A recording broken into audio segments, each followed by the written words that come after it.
இன்னைக்கு டிஎன்பிசி நீங்க பாத்தீங்கன்னா குரூப் 4 டிஎன்பிசியில சுமார் 13 லட்சம் பேர் இன்னைக்கு தேர்வு எழுதி இருக்கிறாங்க.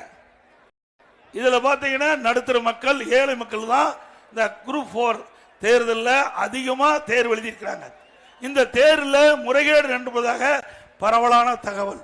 அதோட இந்த தேர்வில் எழுதுகின்றவர்கள் அந்த வினாத்தாள்ல சிலபஸ் அந்த சிலபஸ் அந்த கேள்வி கேட்கல, அதுக்கு அப்பாற்பட்டு அந்த டிஎன்பிசி தேர்வு கேள்வி வந்திருக்குது. அதனால கடினமாகி பல பேர் அந்த தேர்வு எழுத முடியாத ஒரு சூழ்நிலை ஏற்பட்டிருக்குது. முழுமையா தேர்வு எழுத முடியல. ஏன்னா சிலபஸ் தான் ஒவ்வொரு முறையும் குரூப் 4 தேர்வுக்கு வினாத்தாள் எடுத்து அந்த கேள்வி கேட்பாங்க. ஆனா இந்த முறை அப்படி அல்ல. அதோடு தேர்வு முடிந்த பிறகு அந்த எழுதின தேர்வு தாள்கள் அதை முறையாக சீலிட்டு கொண்டு போகல, அதுல குளறுபடி.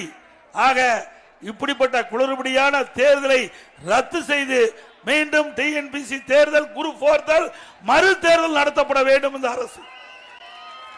அப்படி நடத்தாமல் இதையே வைத்துக் கொண்டு நீங்கள் தேர்ச்சி பெற்றவர்கள் அறிவித்தால் அதிமுக அரசு வந்த பிறகு அது ரத்து செய்யப்படும் என்பதை இந்த நேரத்தில் தெரிவிச்சுக்கிறேன்.